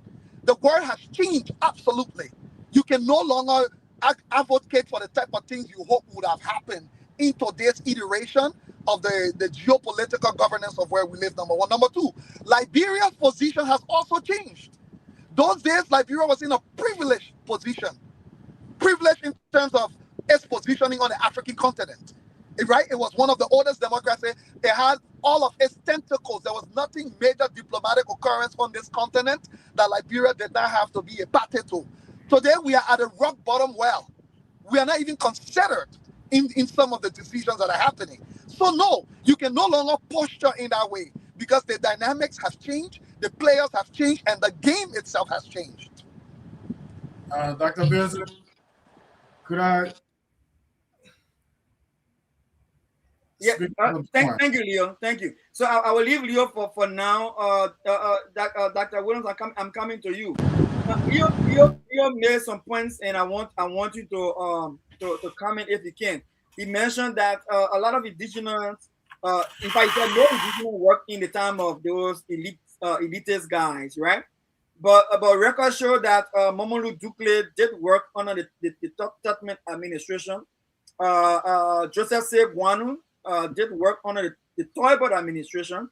Tokba Nanti Pote did work under the Toibot administration.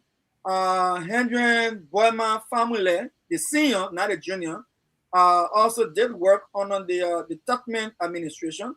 Jackson Doe. Jackson Doe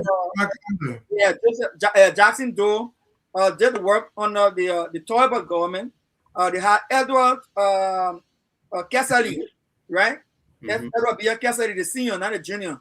He also did work under the Toibot government in the legislature and the military leadership.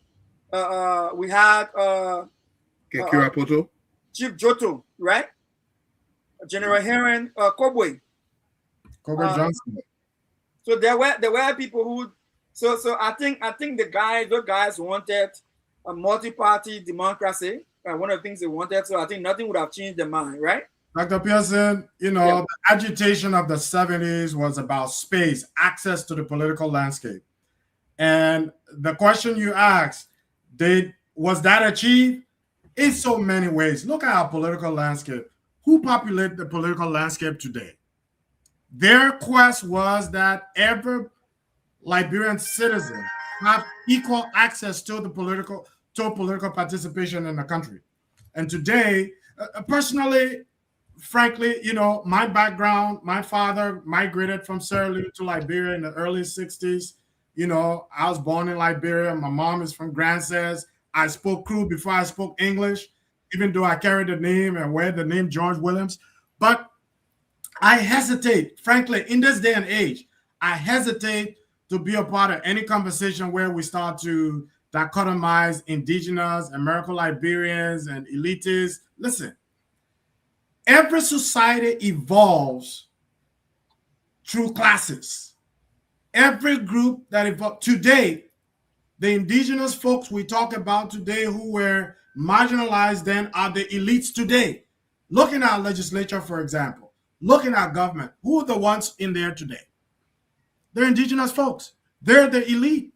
The ones from the previous government, they're the elites. So elitism occurs with the evolution of government.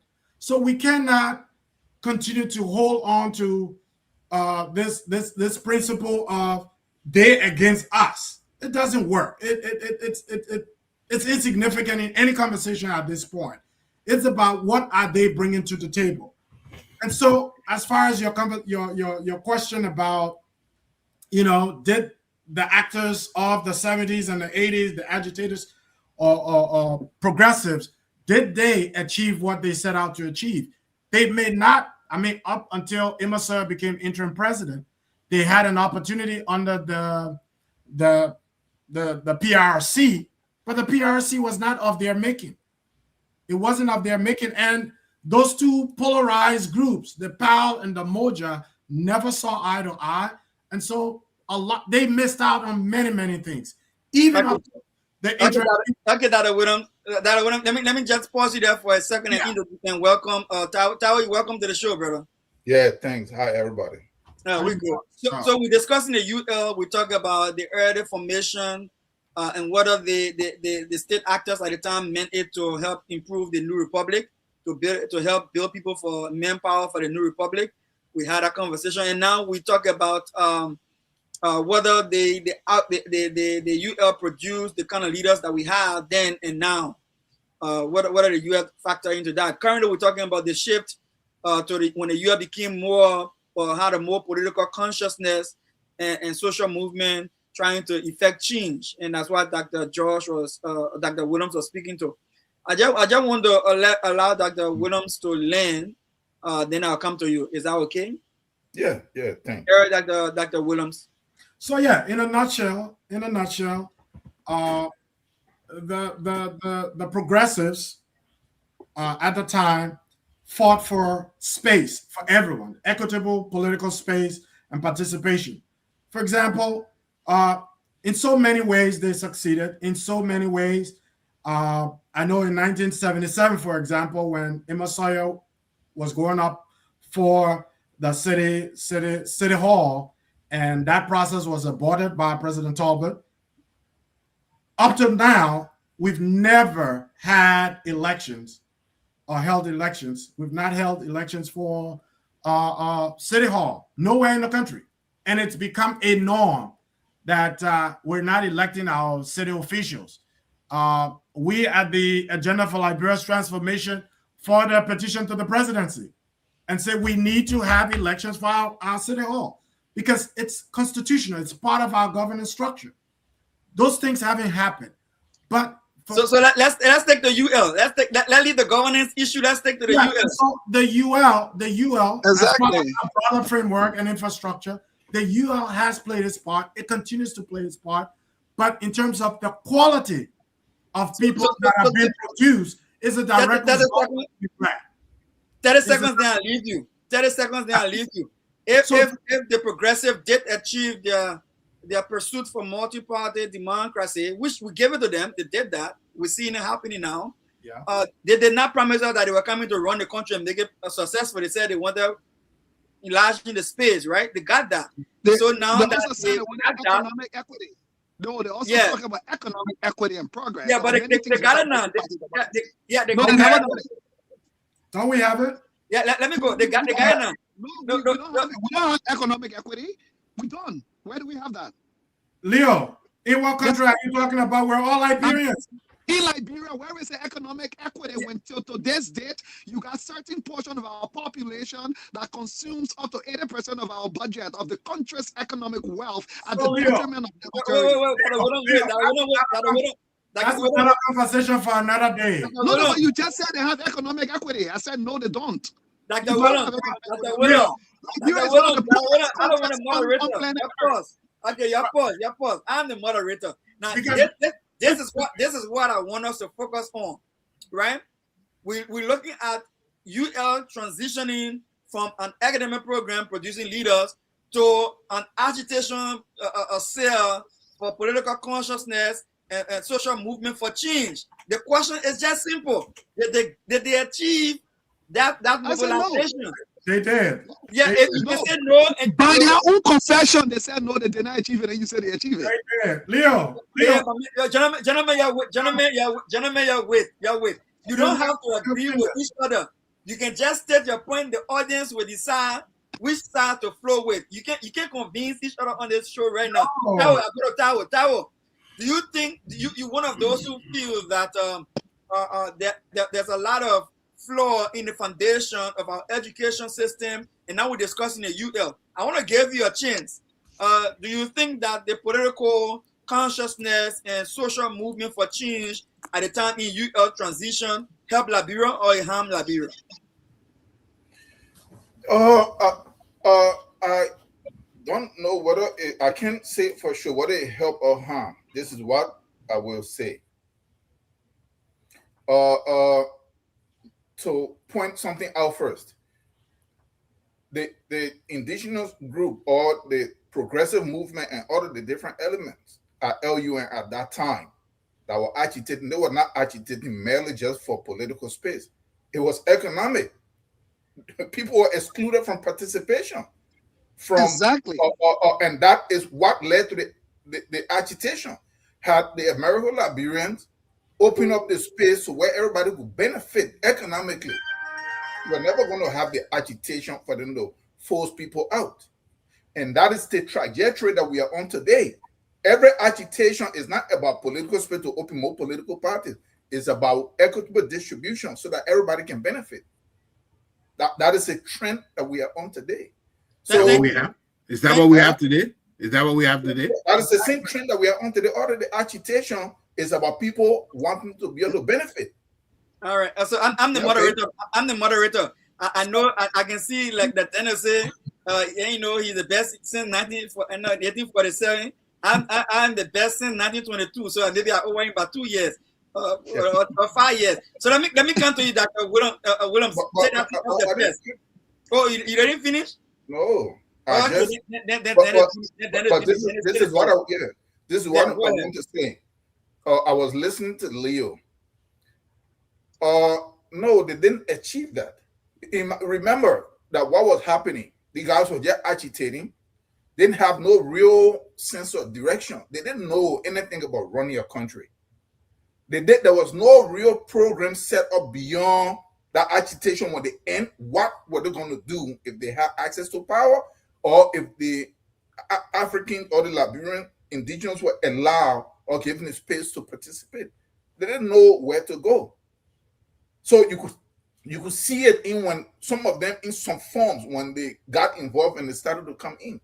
You could see the same thing happening across Africa, right? As all of the independent movement groups were agitating. What were they really agitating against? They were agitating against the very system. Look, this is where Liberia is, just like all the other African countries. A group of people come in. You can't govern yourself using somebody else's culture or ethics and more of everything else. You can't do that. Nowhere else in the world. You can adapt from people, but the central foundation has to be based on the culture of the larger society. So when the American Liberians did what they could do, right? There was no space in between. The guy was not thinking beyond trying to try to deconstruct that existing system to establish one. They were not thinking beyond that. So our focus tonight is just the LU. So do you think that we have to reprogram LU? Is that what you're saying? Because what is there cannot produce quality leadership in Liberia, even though it's there before. No, it cannot. Okay, look at what happened at LU. Let's look at the educational system, right? We always have to ask ourselves, what really is education? Education is about nation building, it's about the survival of a people. So if you need to build your nation and you need to survive, then your educational system is structured around what are your challenges and what are your problems that you need to solve with respect to other people. So for example, if you look at LU, somebody said they're studying psychology. I just gave him one. What really is psychology? It is the cultural, political, and economic experience and historical experience of a people. Why are we studying the psychology of other people when we and them don't have the same historical experience? So these things, so the materials of instruction have to change in the entire educational system. The material of the structure has to change. Yeah, Jimmy, let me come to you. Yeah. Jimmy, let me come to you. Yeah. So we're hearing, out of what we're hearing Tao saying, so does that mean to say LU is just another competitor for money from the budget? So we just scrap it and just get rid of it? That is correct. No, we cannot afford. We can't listen. That's one thing about Liberia. We like to destroy what we have instead of trying to improve it or build it. We got EJ Roy hanging there for nothing. Hotel Africa, they're going to waste. Duke, all these are multi-million-dollar infrastructures that we could have made use of. So we're not. I'm not in favor of destroying. I'm in favor of improving. But let's look at what happened with LU, you know, because sometimes let's take to the question so we can close, go almost right. Coming to the point here is that is LU a liability now, just competing for resources in our national budget? No, it's not. It's not a liability. But what it has to do, there was imbalance that was created.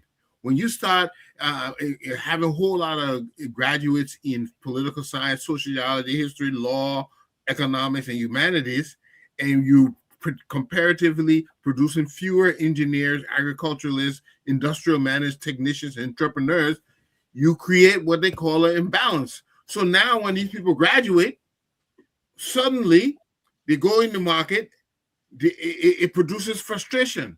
They understand Karl Marx, they understand colonialism, they understand constitutional government, but there's no way to expand in the industrial economy where they can graduate and build a career. So you produce a whole lot of frustrated individuals. Again, I keep saying what we have been lacking the focus on is expanding our education to enhance the productivity of the entire country and not romanticize with these theories of Marx and Lenin and all of that doesn't work until you get your production going correctly. So turn all you to technical university. You said no. Thank you, sir. Westmore. Dr. Williams. So is LU an indispensable institution, or is just competing for national resources in our budget? Should we scrap it or keep it? In all fairness, you know, I could never be a proponent of the Napoli-Johnson theory of scrapping. No way. I think I never said scrap it. I never said scrap it. Let me correct that for the record. It's public. All right. Turn it to a technical university or technical school. That's what I said. Neither that theory. I could never subscribe to it. I think, you know, like Mr. Eastman said, there is a need for improvement. More critically, there has to be an alignment between our curriculum, and that includes the entire educational sector, and national development. Thank you. We have to align national needs to the educational philosophy. Until that is done, you will have people graduating from the university who are job seekers, not job creators.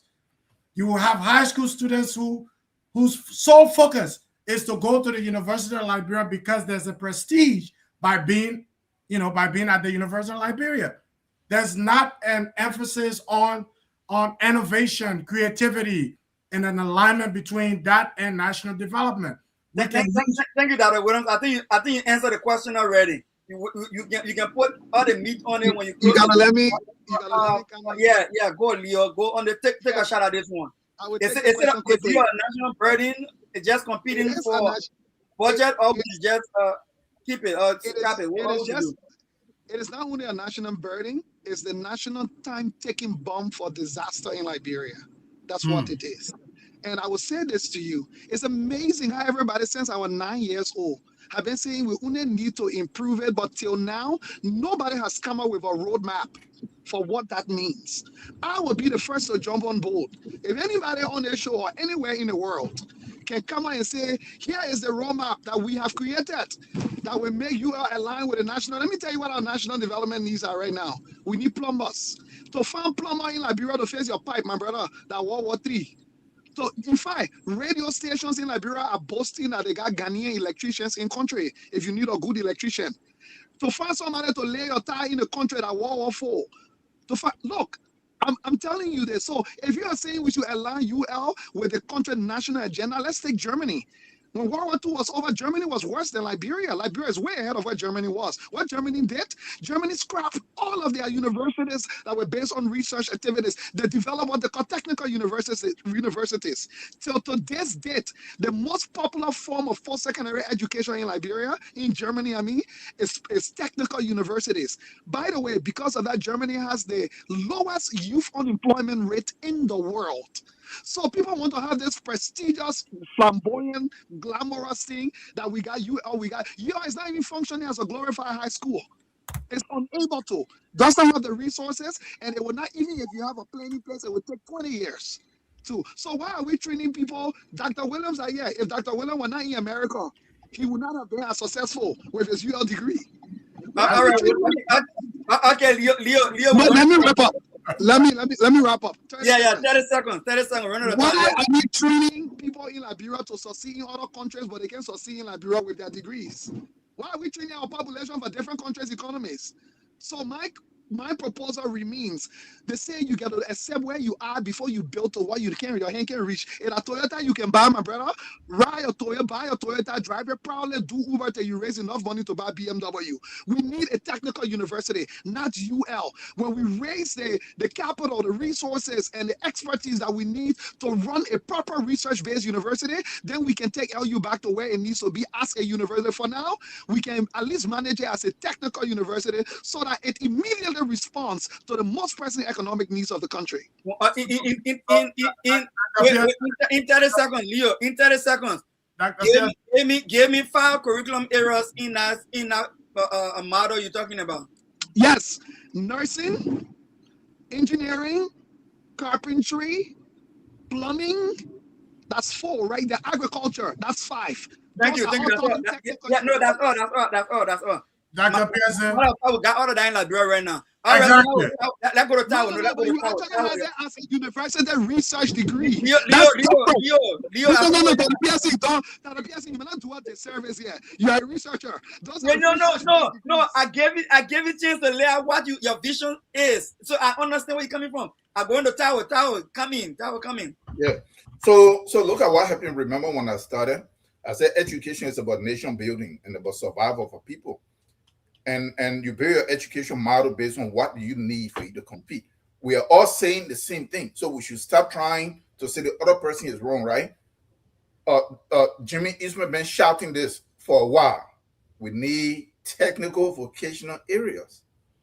Dr. George said pretty much the same thing, saying it in a different way. Leo is very direct with it. I actually agree with the way Leo is presenting it. UL is pretty much a burden in its present structure. Let's forget about all this stuff. If somebody wants to learn all the other stuff, we have all the other universities already teaching it. The reason we want to stop because of time, let me be direct with this question. So are you saying we should take away accounting, economics, public administration? No, it's not so much about taking it away, but it's about minimizing those areas as much as possible and elevating the other areas that are more critical. Thank you, sir. All right, let me add this something there, please. It won't take me 1 minute. The way that we created the incentive in LU those days when Torber around, the way they created the incentive, they gave all those guys who wanted to do agriculture scholarship, and they gave them stipend. So as a result, a lot of people went in that area. Internship. An internship. An internship. So that is, you have to incentivize the area that will cause people, because right now people gravitate toward those other areas. I don't want to say the easier. Some people would like to say that, but for some reason now we see people gravitate to those other areas, and they are not as productive as, or they do not address the productivity needs of the country. So what you have to do, you have to incentivize those other areas so that people will go migrate to those areas instead. And Jimmy. Dr. Pearson, Let's go to the closing. You know that internship come with technical degrees, right? Yeah, we agree. I agree with you. I agree. Let's go to the closing. I will start with Dr. Williams. Dr. Williams, I know you have something else on your mind, but in closing, also address this. If we were designing the University of Liberia today, not for 1862 or 1951, but for 2050, what would we build? Be very brief. 1 minute, 60 seconds. And to answer the question, I will look more at what profile of graduates do we want.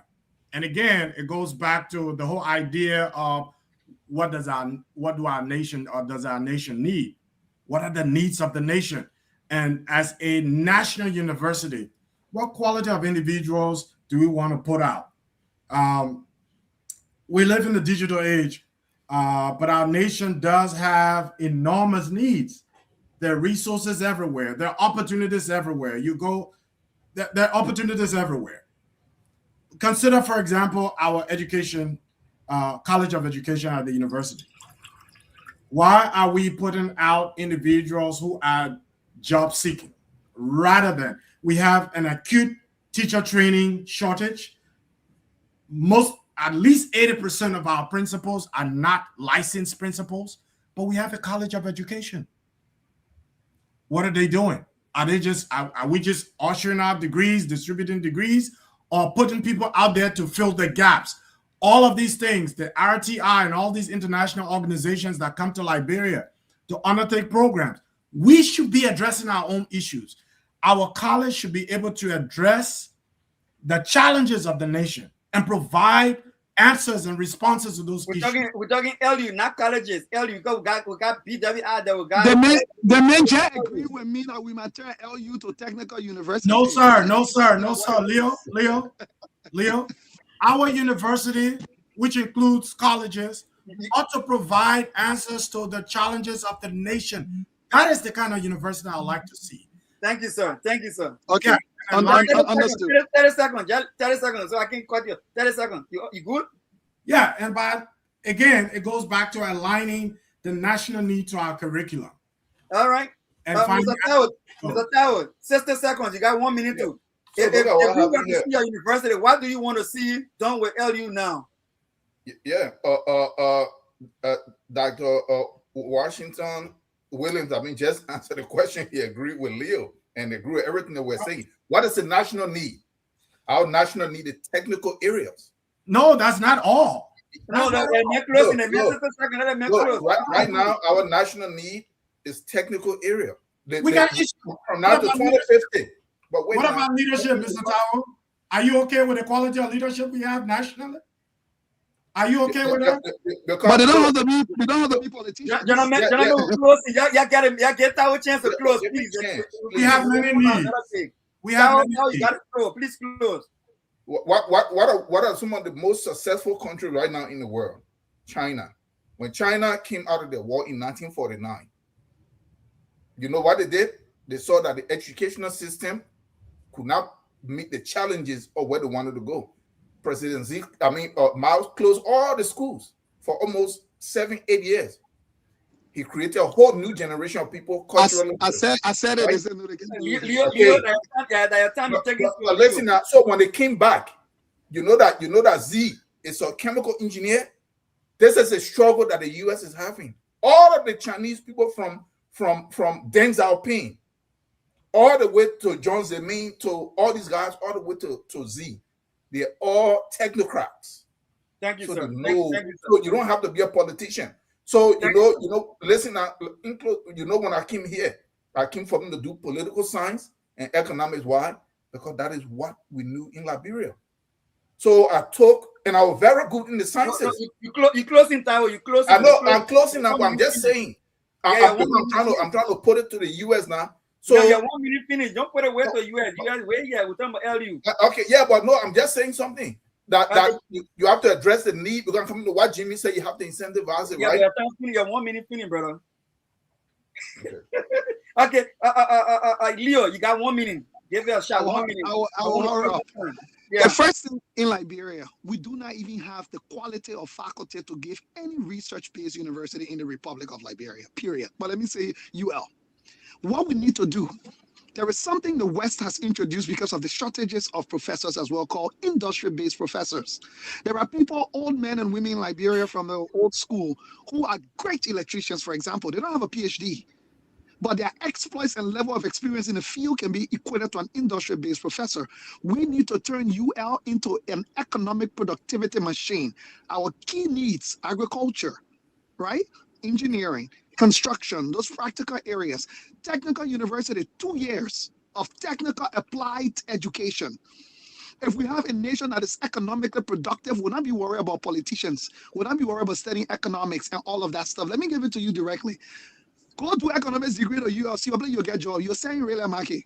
But if you're a good plumber in Monrovia right now, I can tell you, you will never go out of job.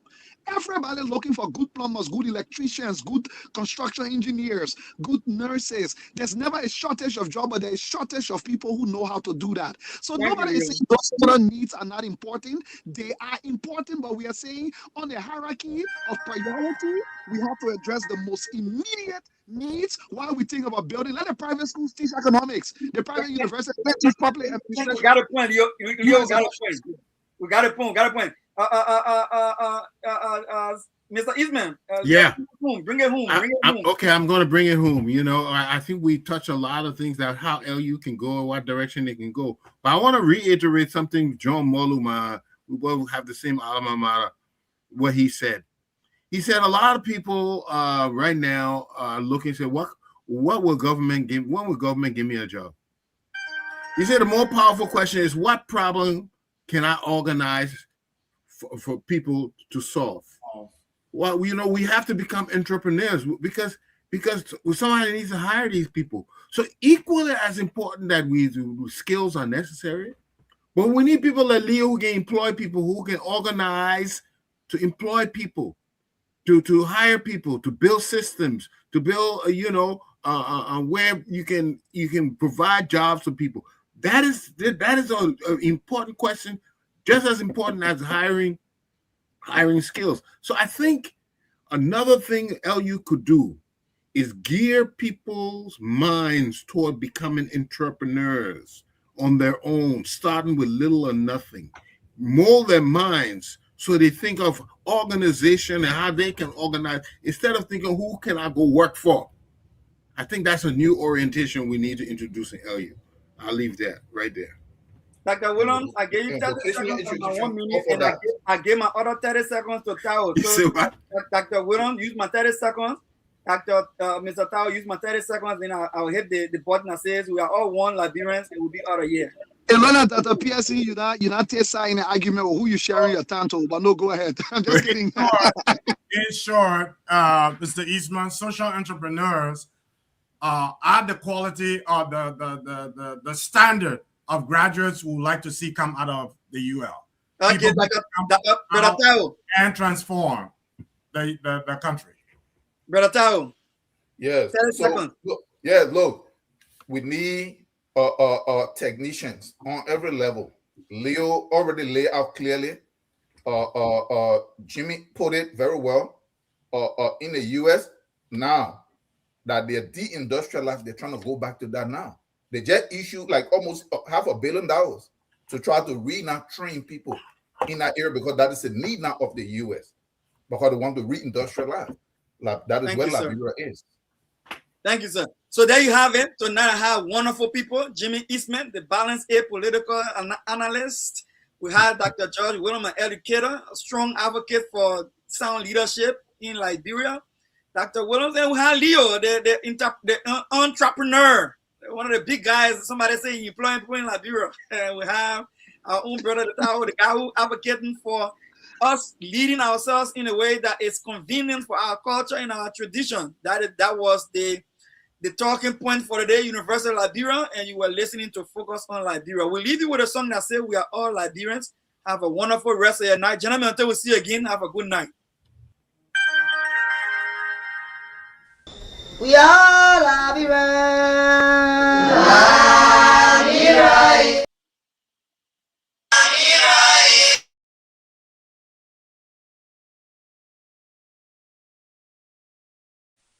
We are Liberians.